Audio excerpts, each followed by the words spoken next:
संजय राज Gupta, RBS polytechnic Bijpuri Agra से बोल रहा हूँ। मैं आपको सेकेंड ईयर यानी कि 4th सेमेस्टर का यूनिट 10 जो कल करा दिया था मैंने, उसके आगे का कराने जा रहा हूँ यूनिट 10 का। संजय राज गुप्ता, आरबीएस। सेकेंड पॉइंट तो रह गया था विष मांग या समिष्ट मृदा बांध, यानी ब्रैकेट में इंग्लिश में जोन अर्थ डैम। जब बांध के निर्माण में एक से अधिक प्रकार की मृदाओं का प्रयोग किया जाता है तो यह विष मांग या समनिष्ठ मृदा बांध के नाम से जाना जाता है।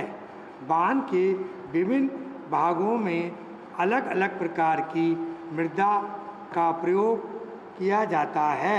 सामान्यतः बांध के मध्य भाग यानी कि हर्टिंग मध्य भाग मीन्स हर्टिंग HERTING हर्टिंग में अपारगम मृदा जैसे मृतिका, मृतिकमय रेत व बजरी तथा बाहरी भागों में परागम्य मृदा, बालू, मूरम, बजरी, कंकड़ी मिट्टी का प्रयोग किया जाता है।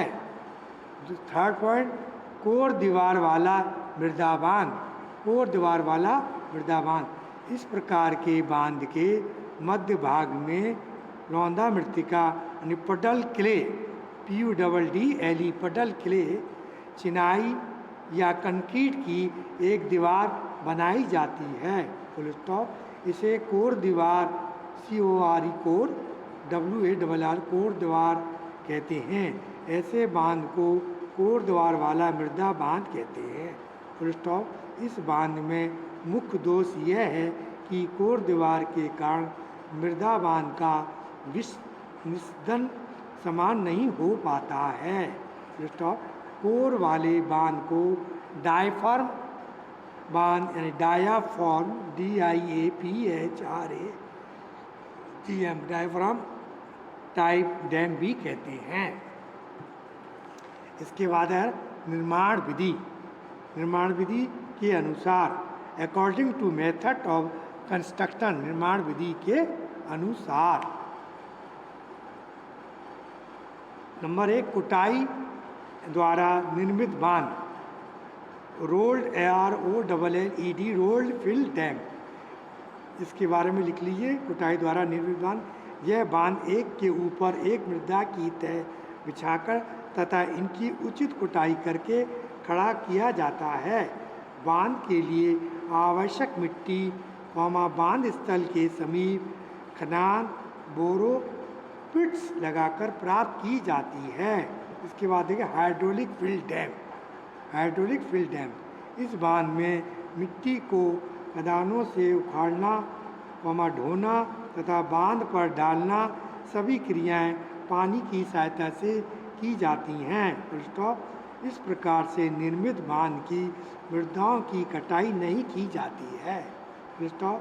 पानी के जेटों द्वारा मिट्टी उखाड़कर उस घोल को पाइप द्वारा बांध पर पहुंचा दिया जाता है। स्टॉप। बांध के प्रति प्रवाह अप स्ट्रीम और अनुप्रवाह डाउन स्ट्रीम के किनारे मध्य भाग की अपेक्षा कुछ ऊंचे रखकर उनके मध्य मिट्टी का घोल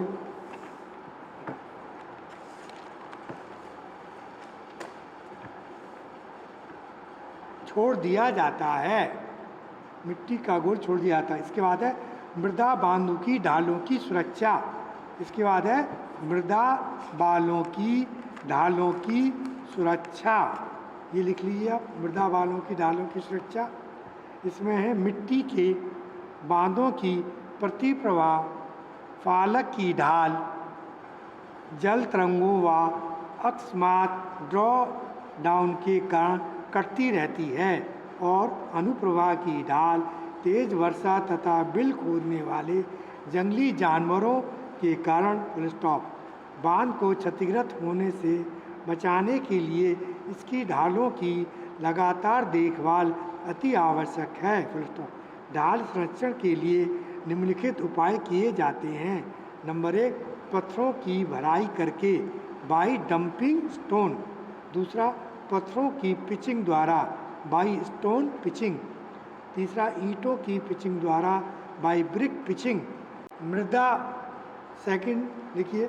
अब मैं आपको बताने आ रहा हूँ मृदा बांधों का निर्माण करते समय ध्यान देने योग्य बातें। मृदा बांध का निर्माण करते समय किन किन बातों का ध्यान रखना चाहिए वो मैं आपको बता रहा हूँ पॉइंट वाइज। नंबर 1 पॉइंट, बांध स्थल से झाड़ियाँ जंगल तथा अन्य वनस्पति को साफ करके भूमि को समतल कर लेना चाहिए तथा उस पर रोलर चलाकर नींव की कुटाई कर लेनी चाहिए। नंबर 2, यदि बांध स्थल पर नर्म चट्टानें हैं तो बांध के अभिलाख के लिए खाइयाँ की ट्रेंचेस खोद लेनी चाहिए। Full stop. नंबर 3, मिट्टी के बांध का निर्माण अधिकतर मृतिका सिल्ट बालू बजरी से किया जाता है। Full stop. नंबर 4 पॉइंट, मिट्टी को बांध स्थल पर 30 सेंटीमीटर की परतों में बिछाकर अनुकूलतम जलांश OMC optimum moisture contain OPTIMUM optimum moisture MOISTURE contain CONTENT optimum moisture contain पर रोलों से कुटाई करनी चाहिए। Full stop. नेक्स्ट पॉइंट, 2 परतों के मध्य उचित बंधन BOND बॉन्ड होना चाहिए। Full stop. ऊपरी परत डालने से पूर्व निचली परत को पानी डालकर नम कर लेना चाहिए। Full stop. Next point 6 point, मिट्टी के बांधों में निस्दन को दृष्टि में रखते हुए इनको निर्धारित ऊंचाई से 10% अधिक ऊपर रखना चाहिए। ये आपका पॉइंट खत्म हो गया। अब नेक्स्ट आपका बताने आ रहा हूँ मृत बांधों के गुण व दोष। इसके गुण और दोष के बारे में देख लीजिए। मृदा बांधों के गुण माने properties and defect, property and defect और मृदा बांधों। पहले प्रॉपर्टीज देख लिए, ये आपके 6 पॉइंट हैं, उसके बाद 6 पॉइंट उसके दोष हैं। तो पहले प्रॉपर्टी गुण लिख लीजिए 6। नंबर 1 पॉइंट, जब घाटी कम गहरी व अधिक चौड़ी हो तब मृदा बांध अन्य प्रकार के बांधों से सस्ता पड़ता है।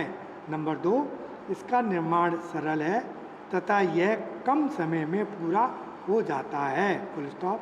नंबर 3, मुख्य निर्माण सामग्री जैसे मिट्टी, बालू, ग्रेवल, पत्थर के भाटे बांध स्थल पर ही उपलब्ध हो जाते हैं। Full stop.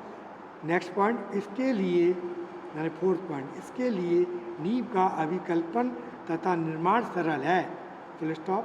नेक्स्ट पॉइंट 5वां, बांध निर्माण में विशेष निर्माण उपकरणों व यंत्रों तथा कुशल कारीगरों की आवश्यकता कम पड़ती है।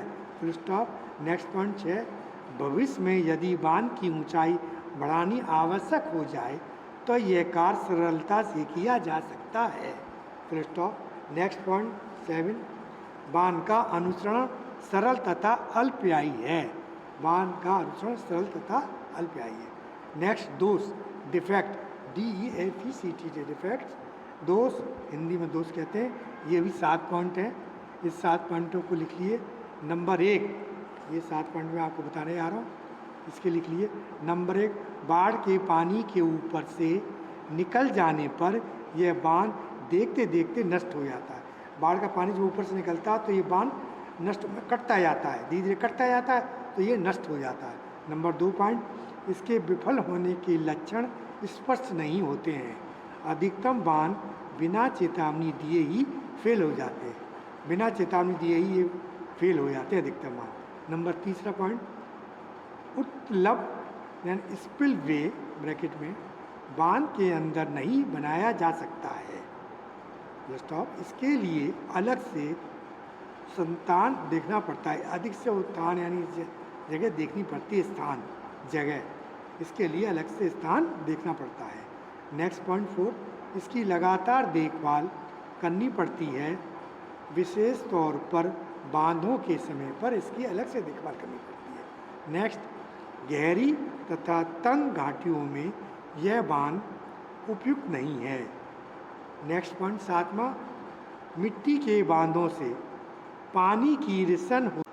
अब 7वां पॉइंट आपको 5 में होगा। 6ठा पॉइंट बताने जा रहा हूँ, देखिए, मिट्टी के बांधों से पानी की रिसन होता रहता है। मिट्टी के बांधे से पानी रिसता रहता है, जिसको नियंत्रित करने के लिए विशेष उपाय करने पड़ते हैं।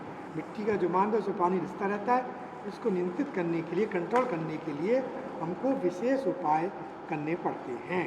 ये इसका डिफेक्ट है। अब ये डिफेक्ट भी ख़त्म हो गए और गुण भी ख़त्म हो गए। अब इसके आगे मृदा नव्य बांध, नेक्स्ट टॉपिक है मृदा नव्य बांध। इसके बारे में लिख लिए, इसके 8 पॉइंट हैं, ये लिख लिए। नंबर 1, मृदा बांध अधिक ऊंचा नहीं बनाया जाता है। नंबर 2 पॉइंट, अधिक देखभाल रखनी पड़ती है क्योंकि वर्षा, रिसन तथा वायुमंडलीय प्रभावों से ही शीघ्र नष्ट हो जाता है। नंबर 3, बाढ़ का पानी ऊपर से निकलने पर यह देखते देखते ध्वस्त हो जाता है। बाढ़ का पानी ऊपर से निकलता है तो बांध धीरे धीरे गिरने लगता है और ये ध्वस्त हो जाता है। ध्वस्त होने से पहले कोई आवाज़ भी नहीं होता, क्योंकि मिट्टी पोली हो जाती है, पता चलता नहीं है, कच्चा बांध होता है तो मिट्टी पोली हो जाती है, वो गिर जाता है, ध्वस्त हो जाता है, अचानक गिर जाता है, तो ये पता भी नहीं लग पाता। नंबर 4, मृदा बांध की आयु कम होती है। ये सॉइल जो बांध होता है, मृदा बांध, उसकी जो आयु है वो बहुत कम होती है। 5वां पॉइंट, सलूश व उत्तलब मार्ग मुख्य बांध से हटकर बनाने पड़ते हैं। नेक्स्ट पॉइंट 6, इस बांध से पानी का रिसव होता ही रहता है। फिल्टर व रिसन रोक कट ऑफ लगाने पड़ते हैं। फिल्टर व रोक कट ऑफ लगाने पड़ते हैं फिल्टर। नेक्स्ट 7वां पॉइंट, मृदा पत्थर नदी घाटी में ही मिल पाते हैं। नंबर 8वां, निर्माण लागत भारश्रित बांध से कम होती है। भारश्रित जो आश्रित बांध होता है उससे निर्माण लागत जो भारश्रित बांध आता है, जैसे भारश्रित बांध कहते हैं, उससे इसकी जो लागत है वो कम आती है। नेक्स्ट है मृदा बांध पर नलीकरण क्रिया। मृदा बांध पर नलीकरण क्रिया लिख लीजिए। जब बांध की कोर दीवार में दरारें पड़ जाती हैं अथवा नींव में मृदा की विभिन्न परतों से रिसन बढ़ जाता है तो बांध के भीतर पाइप की भांति छोटी छोटी धाराएं बहने लगती हैं और पानी डाउन फलक से निकलने लगता है। नेक्स्ट पॉइंट, अब आपको टॉपिक लिया ऊंचे बांधों के हानिकारक प्रभाव, यानी problem with high dam. Problem with high dam इसका लिख लीजिए। नंबर 1, ये ऊंचे बांधों के हानिकारक प्रभाव। जलाशय व बांधों के निर्माण के अनेक लाभ हैं, जिनके पूरे वर्ष पानी की उपलब्धता तथा करोड़ों यूनिट पन बिजली का उत्पादन मुख्य है। फिर भी बांधों के निर्माण से कुछ समस्याएं उत्पन्न हुई हैं। विशेष तौर पर ऊंचे बांधों के निर्माण से ये समस्या उत्पन्न होती हैं, अग्र हैं। नेक्स्ट, एक बहुत बड़े भू क्षेत्र का सदा के लिए पानी में डूब जाना। नंबर 2 पॉइंट, बांध संरचना का अकस्मात विफल हो जाना, विशेषकर जब यह भूकंपीय क्षेत्र में स्थित हो। 3 पॉइंट, बांध दीवार के कारण नदी जल परिवहन व मत्स्य के मुक्त भ्रमण में बाधा। नेक्स्ट पॉइंट 4, युद्ध काल में बम विस्फोटन के कारण बांध क्षेत्र में तबाही। युद्ध काल में बम विस्फोटन के कारण बांध क्षेत्र में तबाही। 4 पॉइंट। नेक्स्ट आपका अब देख लिए, आपके इसका नेक्स्ट है नेक्स्ट है काठी नुमा उत्तलब मार्ग सैडल स्पिलवे, SADDLESPILLWA,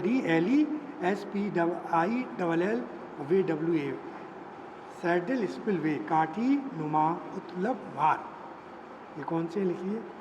जब घाटी बहुत संकरी व गहरी हो और बांध पर स्थान के अभाव में प्रपातीय उत्तलब मार्ग का निर्माण ना हो सके तो काठी नुमा उत्तलब मार्ग बनाया जाता है। काठी उत्तलब के लिए जलाशय बेसिन, रिजर्वायर बेसिन की परिधि पर स्थिति किसी उपयुक्त गड्ढे, डिप्रेशन अथवा